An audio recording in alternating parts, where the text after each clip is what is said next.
2, 3 ya. Berilah yang baik, berilah yang baik. Tuhan sudah memberikan yang terbaik. Apa yang kau beri maka berilah sekarang. Tuhan pasti balaskan dan berkati kau selamanya. Oke, duduk. Kita berdoa.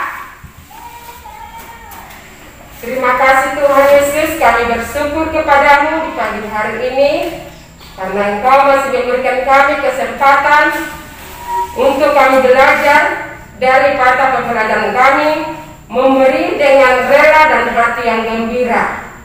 Biarlah di pagi hari ini ya Tuhan, kami dituntun oleh Roh-Mu yang kudus sehingga kami dapat mengerti, memahami pembelajaran kami yang disampaikan di buku kami saat ini. Ampuni kami ya Tuhan Yesus.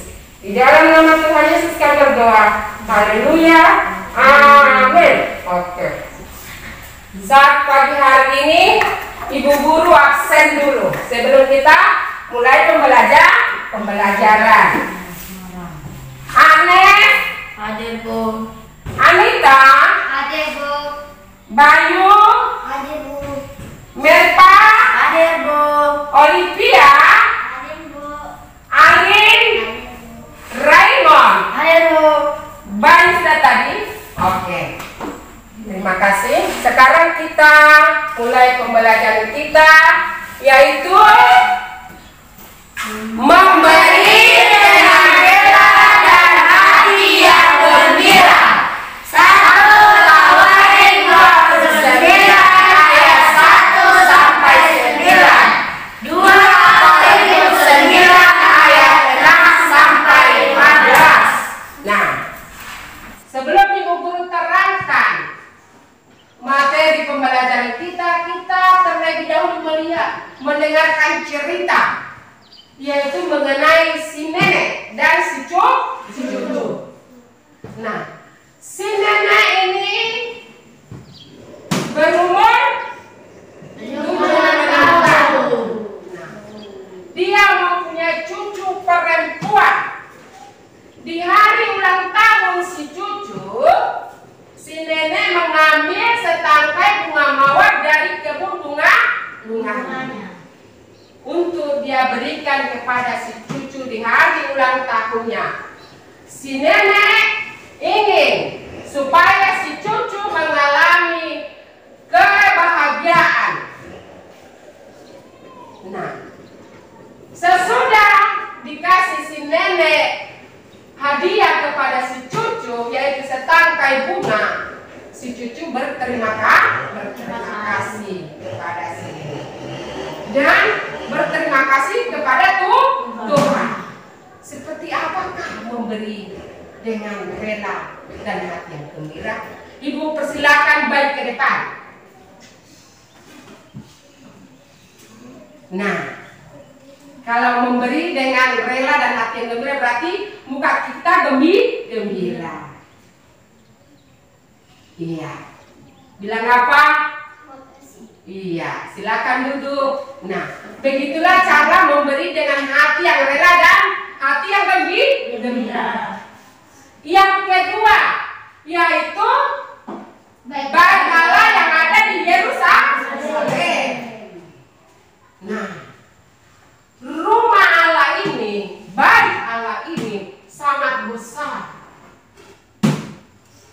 Nah, membangun rumah Allah ini diambil bahan-bahannya dari mana? Ayo, batu-batu besar, logam mulia seperti emas, perak, perunggu, dan besi. Nah, semua ini dipakai untuk bahan-bahan bait Allah. Membangun bait Allah ini lama sekali. Sampai berapa tahun? 7 tahun. Mengapa? Karena pada waktu itu belum ada mesin membantu manusia seperti apa tadi? Mulai ini gunanya untuk apa? Mencampur, mengaduk, campuran. Nah, pada waktu itu masih tenaga manusia mengadu campuran dengan spot. dia aduk. Nah, dan sesudah diaduk maka dipakailah campuran 5 membangun bait Allah. Sekarang kita perhatikan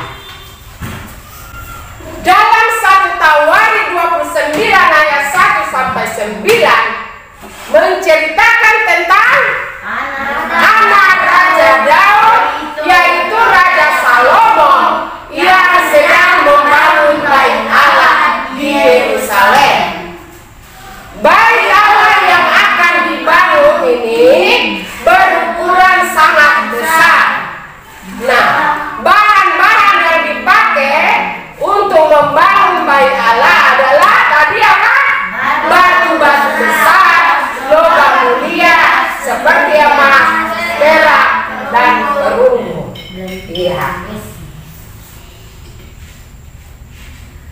Dalam 2 Korintus 9 ayat 6 sampai 15 menceritakan tentang syarat-syarat memberi persembahan kepada Tuhan. Apa syarat-syaratnya? Ada 3. 1, memberi dengan rela hati.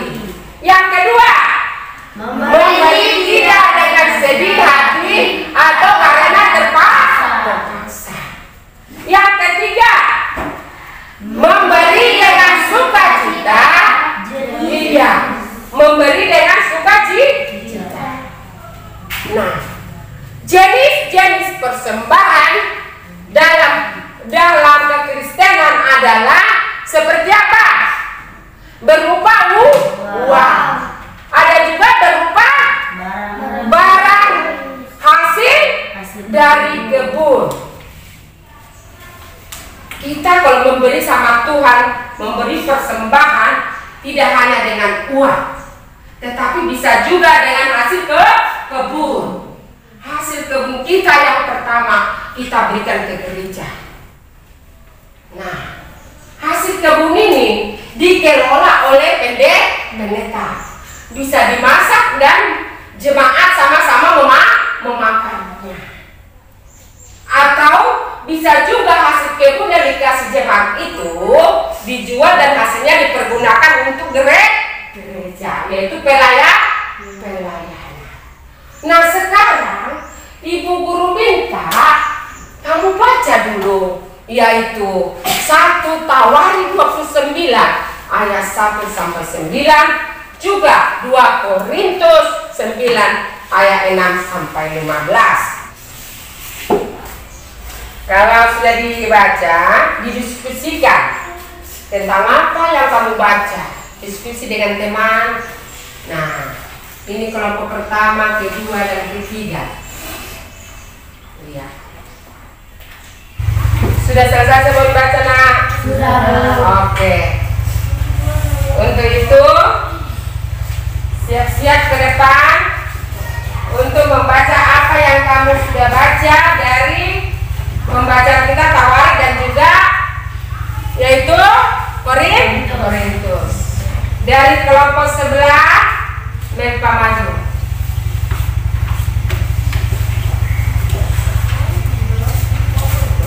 Tentang apakah sekitar 2 Korintus 9 ayat 16 sampai 15 tentang syarat-syarat ketika memberi persembahan kepada Tuhan. Iya, Anita, letak tangan buat kita. Iya, Anita maju.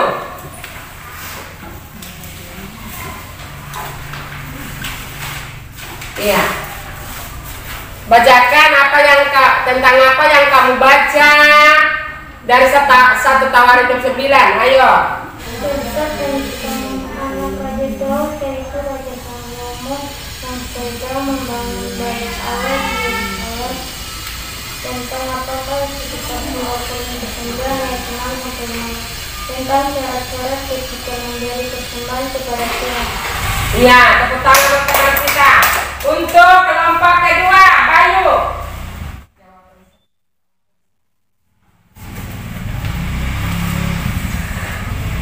Cerita tentang anak Raja Daud, yaitu Raja Salomo yang sedang membangun bait Allah di Yerusalem. tentang syarat-syarat ketika memberi persembahan kepada Tuhan. Iya, benar. Untuk Raymond, maju ke depan.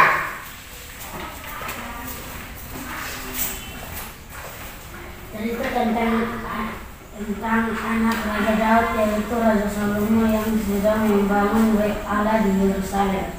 Tentang syarat-syarat ketika memberi persembahan kepada Tuhan. Iya. Untuk teman kita beri aplausnya. Kalau untuk Juan bagaimana? Bisa bacakan ke depan hasil yang kau baca. Ayo. Cerita tentang anak Raja Daud, yaitu Raja Salomo yang sedang membangun Bait Allah di Yerusalem. Tentang syarat-syarat ketika memberi persembahan kepada Tuhan. Iya. Tepuk tangan Pak. Semuanya benar. Yaitu tentang Raja Daud, anak Raja Daud, yaitu Raja Salomo yang membangun Bait Allah di Yerusalem. Sedangkan 2 Korintus 9 ayat 6 sampai 15 tentang syarat-syarat memberi kepada Tuhan. Nah, sekarang kita latihan. Kita ada latihan dari halaman 55. Silakan kerjakan halaman 55. Ibu guru tunggu 5 menit. Sudah semua? Sudah. Nah, kalau sudah semua, hasil yang kamu kerjakan, baca ke depan. 1 dari kelompok 3, dari kelompok 2 dan 1 baca ke depan, karena kelompok 3 hanya 2 orang. Ayo Raymond baca ke depan.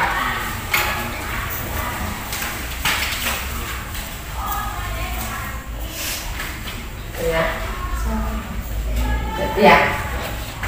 Ditulis dalam kitab, apakah motivasi memberi persembahan harus muncul dari hati yang tulus dan sungguh penggemar.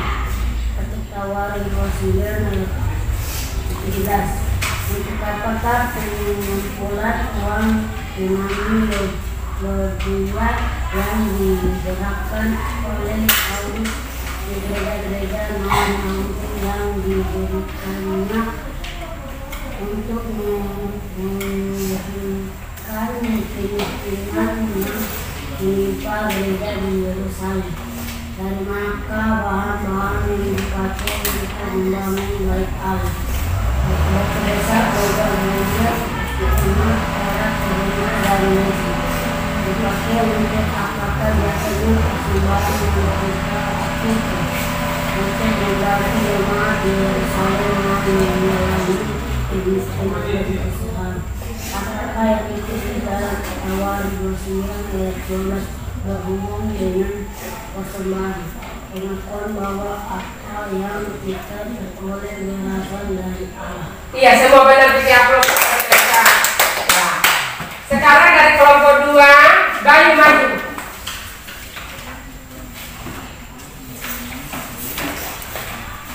Sini saja. Ya. Ditulis dalam kitab, apakah motivasi memberi persembahan harus muncul dari hati yang tulus dan hidup yang benar. Dari 1 Tawarin 29 ayat 17. Untuk apakah pengumpulan uang Yunani Logeia yang digerakkan oleh Paulus di gereja-gereja non-Yahudi yang diberikannya untuk meringankan kemiskinan yang menimpa gereja di Yerusalem. Dari manakah bahan-bahan yang dipakai untuk membangun Bait Allah? Batu-batu besar, logam mulia, seperti emas, perak, perunggu, dan besi. Apakah untuk apakah biasanya persembahan yang kita lakukan untuk membantu jemaat di Yerusalem yang mengalami kemiskinan dan kesusahan? Apakah yang ditulis dalam Tawarin 9 ayat 12 berhubungan dengan persembahan? Pengakuan bahwa apa yang kita peroleh berasal dari Allah. Iya, semua benar dilakukan kepada kita. Bagaimana teman teman Juan bisa maju ke depan. Kasihan teman kita ada sakit tangan jadi.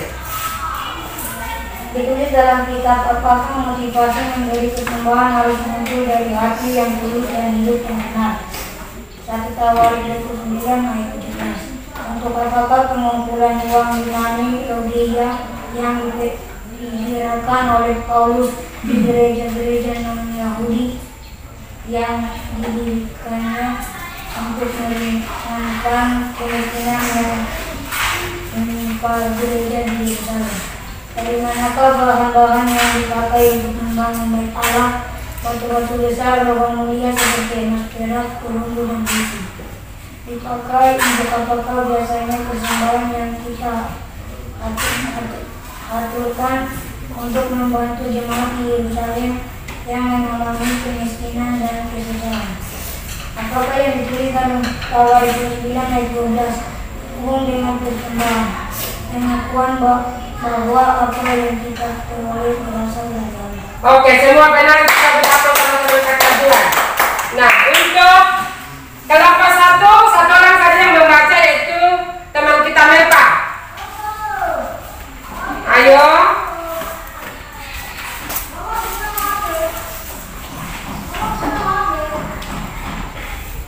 Ditulis dalam kitab apakah motivasi memberi persembahan harus muncul dari hati yang tulus dan hidup yang benar. 1 Tawarik 29 ayat 17. Untuk apakah pengumpulan uang Yunani Rodia yang digerakkan oleh Paulus di gereja-gereja non-Yahudi yang didirikan untuk meringankan kemiskinan yang menimpa gereja di Yerusalem? Dan manakah bahan-bahan yang dipakai untuk membangun bait Allah? Batu-batu besar, logam mulia seperti emas, perak, perunggu, dan besi. Pakai untuk apakah? Biasanya persembahan yang kita aturkan untuk membantu jemaat di Yerusalem yang mengalami kemiskinan dan kesusahan. Apakah yang ditulis dalam Tawarik 29 ayat 12 berhubungan dengan persembahan, pengakuan bahwa apa yang kita peroleh berasal dari Allah? Oke, semua benar dengan teman kita. Yang belum membaca hasil yang kamu kerjakan, kumpul ke depan. Ayo, kumpulkan ke depan. Ayo, taruh di sini supaya ibu periksa. Bawa ke depan. Ayo, mari, bawa sini.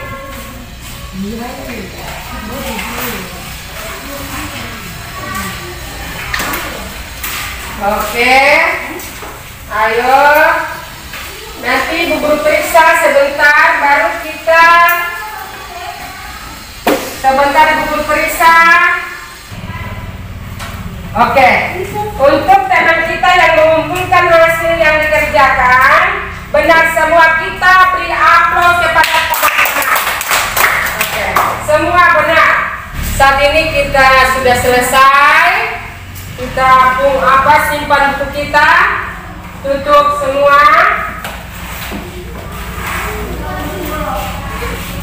Untuk mengakhiri pembelajaran kita pada hari ini, kita masih memuji Tuhan yang dibawakan oleh teman kita, Bayu.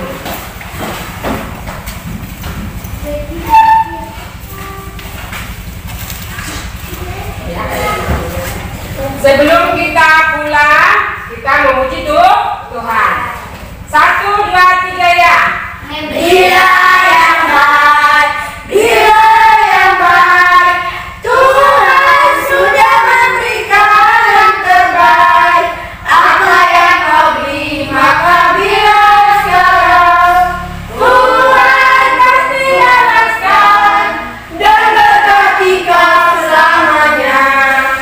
Ya, untuk menutup, doa dipimpin oleh teman kita Raymond.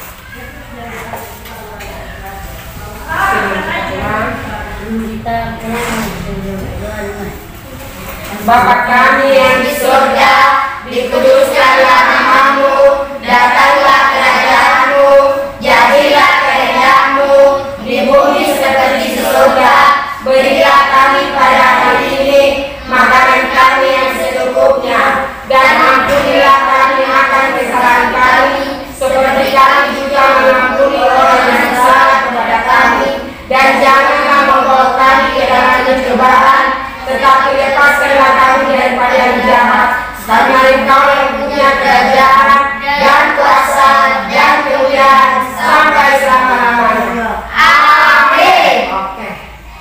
kita sudah selesai belajar. Untuk minggu depan harus jaga kesehatan supaya kita bisa kembali belajar. Nah, sekarang kita bisa pulang.